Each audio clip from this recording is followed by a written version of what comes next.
Hi అండి. ఈరోజు నేను మీకు డీప్ ఫ్రై లేకుండా వేరుశనగ పకోడీ ఎలా తయారు చేసుకోవాలో ఈ వీడియోలో చూపిస్తానండి. మనం ఎయిర్ ఫ్రైయర్ ఉపయోగించి 1 టేబుల్ స్పూన్ ఆయిల్తో ఈ విధంగా క్రిస్పీ వేరుశనగ పకోడీ తయారు చేసుకోవచ్చు. దీనికి ముందుగా కావాల్సిన పదార్థాలు చూద్దాం. వేరుశనగ గుళ్ళు 1 కప్పు, శనగపిండి 1/3 కప్, బియ్యపు పిండి 1/4 కప్, అల్లం వెల్లుల్లి పేస్ట్ 1 టీ స్పూన్, కారం 1 టీ స్పూన్, ఉప్పు 1/2 టీ స్పూన్, పసుపు కొద్దిగా, garam masala 1/2 teaspoon, oil 1 tablespoon అండి. ముందుగా పకోడీ మిశ్రమాన్ని తయారు చేసుకోవాలండి. ఒక ప్లేట్లో శనగపిండి, బియ్యపు పిండి, కారం, సాల్ట్, పసుపు, గరం మసాలా, అల్లం వెల్లుల్లి పేస్ట్ ఇవన్నీ వేసుకుని బాగా మిక్స్ చేసుకోవాలండి. తర్వాత దీంట్లో 1 కప్పు పల్లీలు వేసుకోవాలి. ఈ వేరుశనగ గుళ్ళు నేను వేపించలేదండి, పచ్చివే.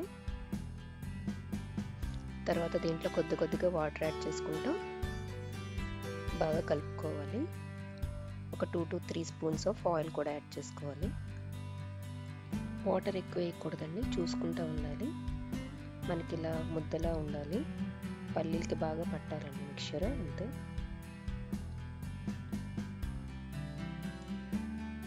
ఈ కన్సిస్టెన్సీలో ఉండాలి మనకు పల్లీలు పిండి కలిసి. ఇప్పుడు మనం ఎయిర్ ఫ్రైయర్ని ప్రీహీట్ చేసుకుందాం. నేను 390 ఫారెన్హీట్లో 7 మినిట్స్కి టైమర్ సెట్ చేసుకున్నానండి.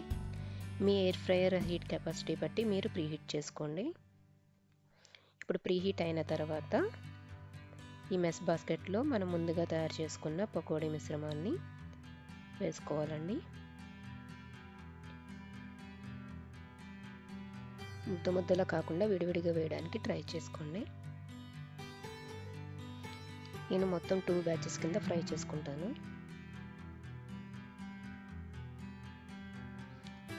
ఇలా అరేంజ్ చేసుకున్నాక మనం ఎయిర్ ఫ్రైయర్ టెంపరేచర్ సెట్ చేసుకోవాలండి.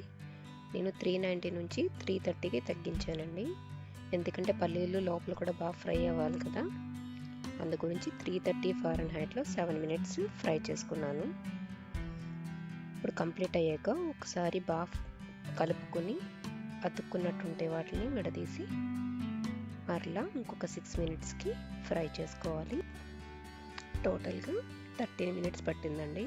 ఫస్ట్ ఒక 7 మినిట్స్, తర్వాత ఒక 6 మినిట్స్, అలాగా ఒక బ్యాచ్ ఫ్రై చేసేసుకున్నాము. ఇదే ప్రాసెస్లో మిగతావి కూడా మనం ఫ్రై చేసేసుకుందాం.